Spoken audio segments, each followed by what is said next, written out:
Well, hello racing fans, and welcome to our Gallop TV preview show for Friday, the 12th of July. We race on the turf track at Fairview in Gqeberha. I trust that you, the valued racing fan, is well. Looking forward to getting this weekend off on a flyer. What's happening at Fairview? Well, I mentioned we're on the turf track. There's 8 races carded. And the main event is the Port Elizabeth Gold Cup over 3,200 meters, which comes up in race number 6. But let's introduce Grant to the show, as we always do. And Grant, how was your Hollywoodbets Durban July? Firstly, morning D's, morning punters. Yeah, the July didn't go as planned, unfortunately. I was on Green with Envy and things didn't quite work out. We did expect it to happen, but and it did. So, yeah, rough race, unfortunately. But we live to fight another battle, my man. Okay, let's get straight into it, Grant. We got the 8 races carded, and we got that feature race to look forward to. Race number 1 is a Work Riders Maiden Plate. It's over 1,000 meters, and it will kick off the bipot. Just looking at the betting, horses that are in single figures, 22 to 10, number 1. Number 2 at 16 to 10. And then we got horse number 7 at 8 to 1. And it is double figures, the balance. I'd firstly like to just, get your thoughts on the Work Rider program down in PE and, how experienced and competent some of these guys are. D's, first of all, I'd like to say that they haven't really got a Work Riders program here, unfortunately. These guys put in a hell of a lot of work in the mornings, but they definitely need to be racing more frequently. I think they race once every 3 months. It needs to be a lot more frequent than that. I know most of these Work Riders, there's some very, very good ones and there's some very, very average ones as well. But you're not going to improve yourself racing once every 3 months. And you know how it must be them to battle with their weight. So maybe the powers that be can have a look at the Work Riders program in the Eastern Cape and improve it. Oh, that's fantastic. I agree with you totally. In Gauteng, it's been going on for many, many years, and you can follow these guys with confidence. In race number 1, has the market got it spot on with regards to form with numbers 1 and 2? Yeah, 100%. D's, as well as the riders. Sadiq Watson, he rides a hell of a lot of work for Gavin Smith. He's on the 2 Iguguletu, and this horse, this Cape Town form, is way stronger than anything else in this field. I think he's just got to repeat any one of those runs and he should take a power of beating. I must say that the last couple of races, Sadiq hasn't been too lucky with horses in the pens getting left and fly jumping. And in a 1,000-meter work ride in PE, you've got to be slap on the money. And Action, the number 1 horse, was Striker 2 to 1, very good rider as well. Very disappointing last time out. He's had a short rest to come back on the grass. Hopefully, with the addition of the blinkers, he's going to be a better runner. And then you have Pontevecia, does very well in these kind of races, runs places regularly, and she'll run a place again. And then Bellatrice's rider is very, very decent. He actually worked for me when I was training, and Sibongile Liaba is a very good rider, and he'll be there and thereabouts as well. But I'm tipping it 2 from 1, 8 and 6. These, I think Igugulet will be hard to beat. 2, 1, 8 and 6, but if he has to pick a horse, it is Iguguletu, a horse that will be debuting for the stable of Gavin Smith. So hopefully it turns out to be a good result in the first leg of the bipot in this Work Riders Maiden. On to race number 2, which kicks off the place accumulator. This is a juvenile plate for fillies, maiden juvenile plate that is, over 1,200 meters. There are 2 first-timers in the race. Keep an eye on the betting on numbers 1 and 8, but just for a guide, number 2 at 7 to 1, 3 at 4 to 1, 4 at 7 to 1, horse number 5, a first-timer at 5 to 1, and then the very frustrating filly to follow if you've gone for her in the past is number 7, Queen of Jazz, priced up at 14 to 10. Yeah, can she get it right this time round? That's the big question about number 7, Queen of Jazz, Grant. Yeah, D's, listen, I don't like this race at all. I must be very honest with you. I prefer the 3-horse First Wish. Put a line through her last run. Richard nearly came off and did his antics to stay on, and very well done to him as well. So First Wish is definitely my first choice. I've done my life on Queen of Jazz. She'll probably run 2nd or 3rd again in a very moderate race. The 2 of them will get you through the bipot, and the improvers here will probably be the 2 Elegant Appeal and 4 Global Scene. the two first-timers from the Mitchley yard are going to need the experience and probably a touch further when in time. But I'm going to stick to Richard Fourie. I think 4-1's a decent price. Yeah, we all watched it, and the pictures of him coming out of those starting stalls went viral. That video, I mean, that was unbelievable to watch. It just shows what a skillful horseman he is, Richard Fourie. Yeah, when you get into that kind of situation, Dees, you're going to pull out all the stops not to hit the deck. I can tell you that. Yeah, well done to him.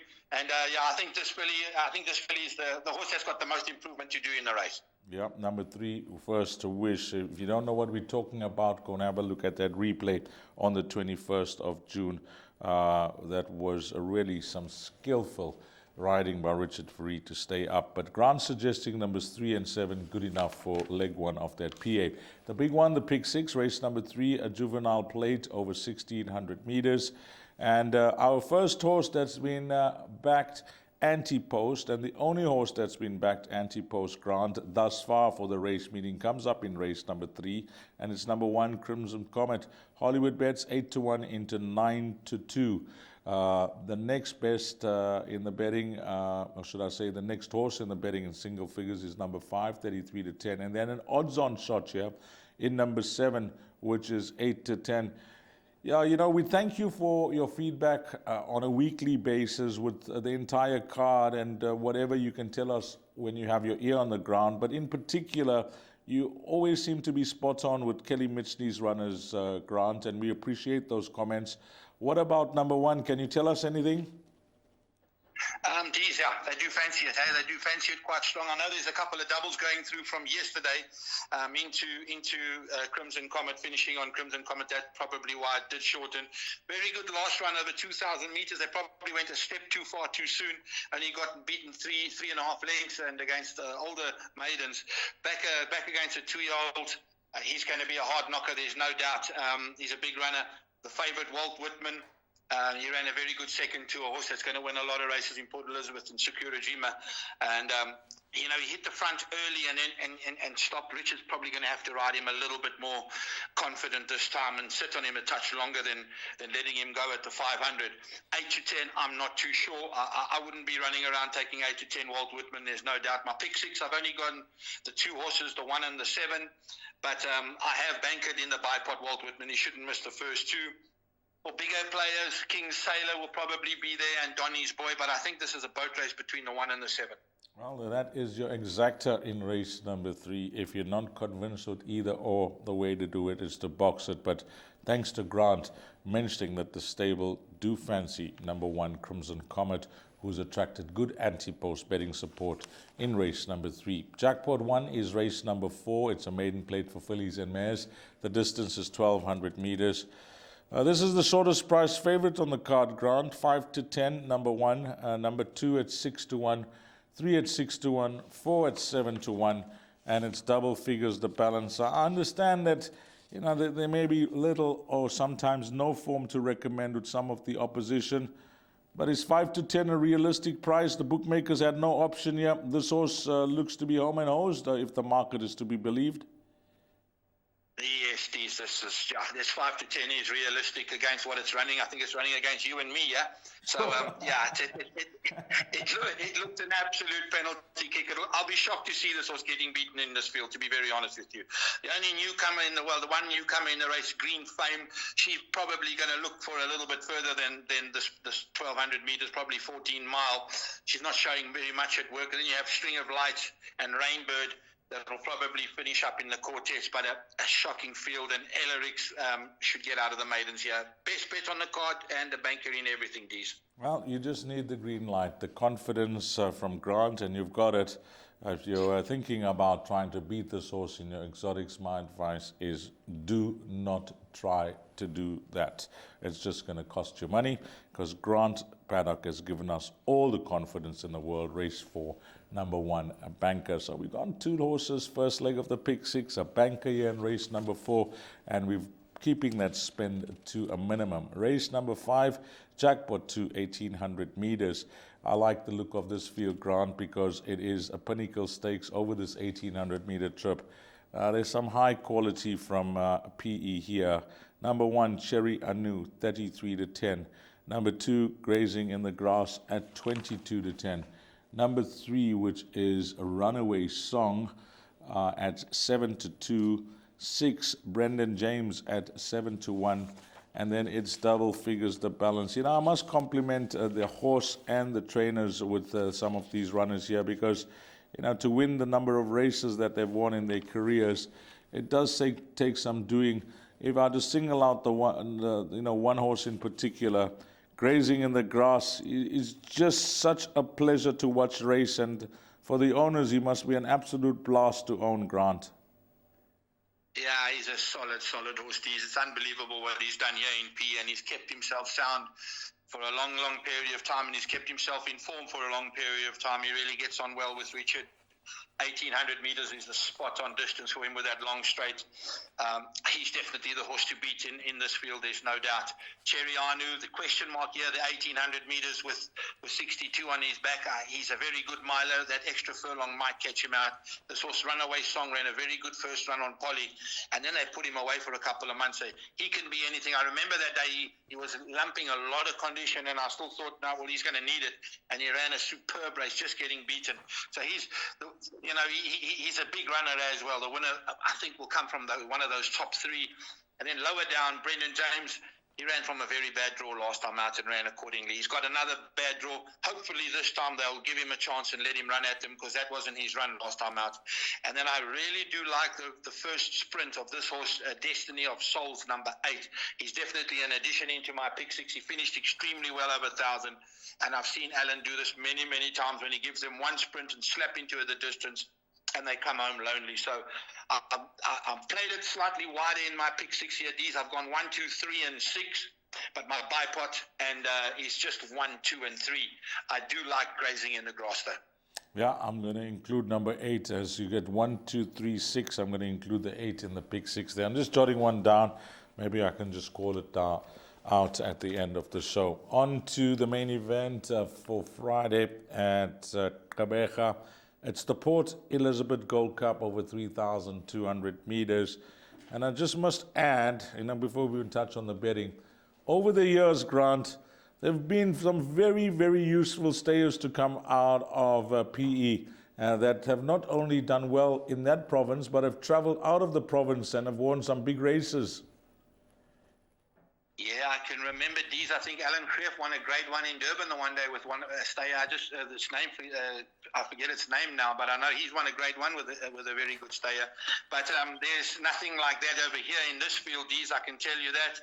I'm a big believer when you're going into a 3,200 meter race, you need to have a very good preparation into the race like this. And unfortunately, 3 horses, the 1, 2, and 3, have really had indifferent preps. Zatara Magic had a 1,400 10 days ago, 2 weeks ago, and from a 14 into a 3-2. Peace in Our World was in the same race. And Bournemouth's coming off a 3-month layoff into a 3,200. So I think those top weights are really going to battle here, Dees. It's a very tricky race. This horse, Battleground, is a proper stayer from Johannesburg, and if he brings any of those runs, he'll be very hard to beat. That third in the Gold Bowl is a very good run, and that's more than good enough to beat this field. I think he'll take a power of beating. In the pick 6, you've got 2 options: you bank at the 4, or you take the field, and it's either or. But I think Battleground will be very hard to beat. And then the lightweights, Harold the Duke, Juan Carlos, and Pie Knight are probably the horses to chase him home. I think the top 3, numbers 1, 2, and 3, might battle in this fixture. I don't know if I'm right, but could it have been Colonial Girl that won for Creef? No, it's a horse Stewie Randolph won on it. I can't remember its name now. I can still see the photos inside his office, but I miss its name now. Okay, we'll try and get it. I think it was for the Foster. I think it was for the Foster family, if I'm not mistaken. Yeah, the Fosters, they can really build good stayers, breed good stayers. So we'll get it. We'll try our best during the course of the show. My memory's letting me down these days, Grant. I'm no more as young as you. Okay, on to race number 7. We on the conditions plate, 1,400 meters, and we're nearly at the back end of the race meeting. So hopefully things go according to plan here in race number 7. Just on that last race in race number 6, Grant, I haven't jotted down which numbers you'd like to include in the pick 6 because I'm just writing one down as a guide for the boys here. Which numbers will it be? These, as I said, there's two options: Banker the 4 Battleground or Field 1 to 8. There's no left or right. Okay, we're gonna go with your second option there. We're gonna take the Field 3,200 meters. Okay, race number 7, number 3 at 5 to 1, 6 at 5 to 1. 7 at 7 to 1, number 9 at 22 to 10, and it's double figures, the balance. Your thoughts on race number 7? The best weighted column, there's only one horse here, Grant, and it's number 9, Gimmy's Lassie. Yeah, Gavin's done very well. She's got the 4-claimer on here to take the extra weight off. She's going to come in with 48 kilos. The only question mark with her will be the trip, but I think she has won over 1,400 before in another centre. Always coming on late with lovely long stories to go with it. But if Nervin gives a clear run at the right time, she'll be a very hard horse to beat. Passchendaele, the 6, is in very, very good form. Talking about preps, she won a very good. She ran a very good race in a listed race last time out, getting beaten over 1,200 meters by a decent sort. And I think she is a massive runner and the biggest danger to Gimmy's Lassie. You have United Express, another one's coming off an indifferent prep. She's got 4 months since she's had a run, and she's carrying 58 in far out at the way. So she's going to have to pick up her feet if she wants to win another one. This horse, number 2, Pinnacle, solid, strong front runner, loves the 1,400 and could be there and thereabouts. And then number 10, Back for More, doesn't know how to run a bad race. But it's between Passchendaele and Gimmy's Lassie. I'm hoping the 6 takes it from the 9. The covers are the 10, 2 and 3. I've got our winner of that Gold Cup, that Alan Krief strain, and you're 100% correct. It was Stuart Randolph. I said Colonial Girl. That was a year before. Canameyer's horse, Colonial Girl, winning with Glen Hat. The horse is named after, I'm going to give you a clue, Grant, named after, this orange juice that we all love from a certain part of Western Cape. That's the best clue I can give you. Serious.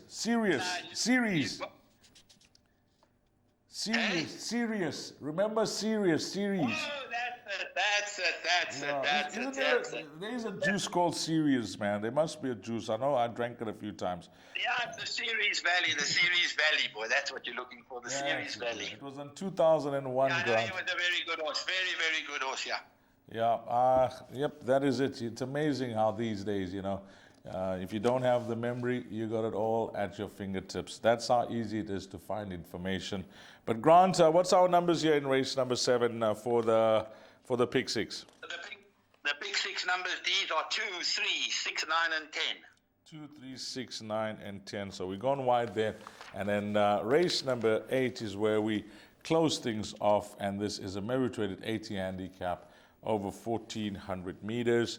And the betting here, number 2 at 4 to 1, number 3 at 8 to 1. Then we got number 7 at 8 to 1. 10 Mas Vigilante is at 5 to 2, and it's double figures, the balance. So I'm going to be working out that cost of the perm, Grant. I don't know how we're going to multiply things out here in race number 8. Yeah, we've gone 5 horses at the back. I'm going to start with the horse, Gimmy's Laddie, another one of those that have had a lot of stories behind his late run, but he's got good form. He's going to 1,400 meters, 61.5, probably the only negative. Good draw. Zaki up. He's got to be there and thereabouts. Stable companion, Ubusika, back over 1,400. It's got to be a runner, especially with a 4-claimer on his back. And then this new horse, El Ray Veen, you probably know a lot more about him. He comes from your neck of the woods, but drawn out at 15. He's got the Master Louis on there. He'll get over from that draw. There's no doubt about that. The tricky kind of horse here is this horse Prophet. He's dropped down to a 78 from 102. He's now joined the Eastern Cape province, and he's got to be a runner. There's no doubt. In this kind of a field, if he gets anywhere close to that 102 rating, he'll kill this lot. And then I round off with Mas Vigilante, who's now running 7 days later. Should never have got beaten last week. Went in for a run on the poly when he came from last, and I think he got one stride past the post. He was already in front. They say it was unlucky. I beg to differ. If he comes out, he probably would have won by 3. But he did this last time out with a good poly run. They put him on the grass, backed him to favourite, and he ran a dirty third. So tricky one with him. I think we're going to have to look at a bit bigger than that. 5 to 2 is no value.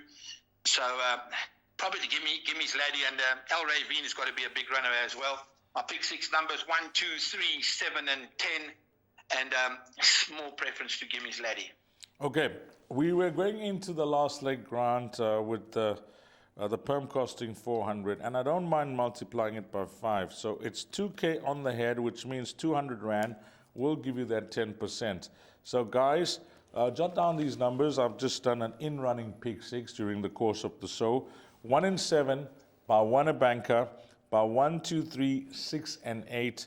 And then I've opted to go the field, but as Grant mentioned, it's battleground or the field there. So possibly you can take 2 perms, but we're going to multiply the in-running pick 6 by the field, which will multiply it by 8, or you can divide it by 8 if you want a banker. And then the penultimate leg, numbers 2, 3, 6, 9, and 10. And then the last leg, numbers 1, 2, 3, 7, and 10, which will cost you 2,000 Rand.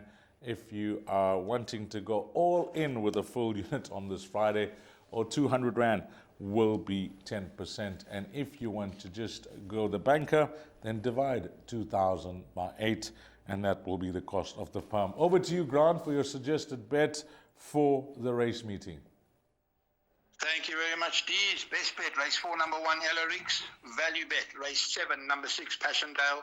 And my suggested bets, the bipod goes as follows. We start off with 1, 2, and 8, by 3 and 7, by banker 7, by banker 1, by 1, 2, 3, by 1, 3, 4, and 7 for 72 Rand, Dees. 72 Rand is that bipod, and you can possibly double up in a few of those legs and get a bigger percentage for whatever you've taken. Grant, as always, thanks for your time and all the best on this Friday. Thank you very much, Dees, and good luck to the punters tomorrow. Goodbye. Yeah, as always, Grant Paddock always got his ear on the ground. As I mentioned, lots of information that he brings to the show, and hopefully his selections go according to plan on this Friday. To you, the valued racing fan, on behalf of Gallop TV, Grant Paddock, myself, Dees Dynan, have a blast, find all the winners, and hopefully it turns out to be a wonderful Friday if you're racing in Kabeka. Until we meet again, you take care. Salani Gashle.